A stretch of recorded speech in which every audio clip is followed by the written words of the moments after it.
तो आज आप ये बताइए, किसानों का, उद्योग का, राष्ट्रीय सुरक्षा का, एनर्जी सिक्योरिटी का जो आपने सौदा किया, उसके लिए जिम्मेदार कौन है? ऐसी कौन सी जल्दबाजी थी जो महीनों से ट्रेड डील पड़ी हुई थी, आपने तुरंत नतमस्तक होकर घुटने टेककर 30 मिनट की फोन कॉल पर वो ट्रेड डील क्यों करी? इसलिए करी क्योंकि आप एक कॉम्प्रोमाइज प्रधानमंत्री हैं, इसलिए करी क्योंकि एप्स्टीन की फाइल्स में आपका नाम आया, आपके मंत्रियों का नाम आया, इसलिए करी क्योंकि आपके जो मित्र हैं अडानी जी, उनके ऊपर कानूनी शिकंजा कस रहा था, इसलिए आपने करी। इसका और कोई कारण ही नहीं। बीजेपी के नेता जो है वो विशुद्ध राष्ट्र विरोधी हैं, वो राष्ट्र विरोधी ताकतों के साथ काम करते हैं।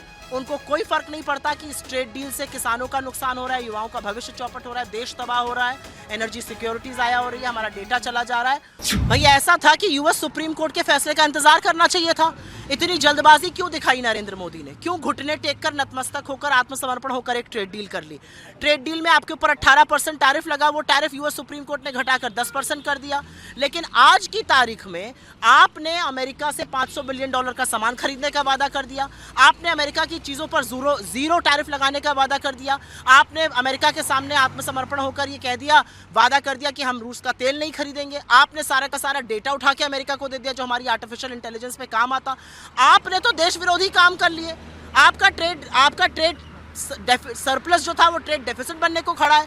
तो आज आप ये बताइए, किसानों का, उद्योग का, राष्ट्रीय सुरक्षा का, एनर्जी सिक्योरिटी का जो आपने सौदा किया, उसके लिए जिम्मेदार कौन है? ऐसी कौन सी जल्दबाजी थी जो महीनों से ट्रेड डील पड़ी हुई थी, आपने तुरंत नतमस्तक होकर घुटने टेककर 30 मिनट की फोन कॉल पर वो ट्रेड डील क्यों करी? इसलिए करी क्योंकि आप एक कॉम्प्रोमाइज प्रधानमंत्री हैं, इसलिए करी क्योंकि एप्स्टीन की फाइल्स में आपका नाम आया, आपके मंत्रियों का नाम आया, इसलिए करी क्योंकि आपके जो मित्र हैं अडानी जी, उनके ऊपर कानूनी शिकंजा कस रहा था, इसलिए आपने करी। इसका और कोई कारण ही नहीं है। मैम, क्या रिवर्स टैरिफ को लेकर भी सरकार को कुछ करना चाहिए जो बीते दिनों में हमारा नुकसान हुआ? भैया सरकार ये बताए कि आपके ऊपर 10% टैरिफ अगर सुप्रीम कोर्ट ने लगाया है तो आप अमेरिका के टैरिफ को शून्य क्यों करेंगे?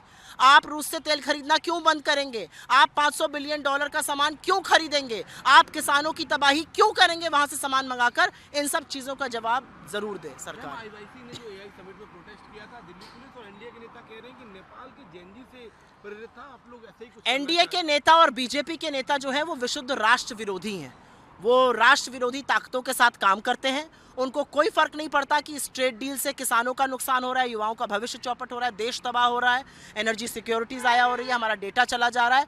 वो सिर्फ नरेंद्र मोदी जी की रंगी पुती छवि चमकती रहे, उसकी करते हैं बात।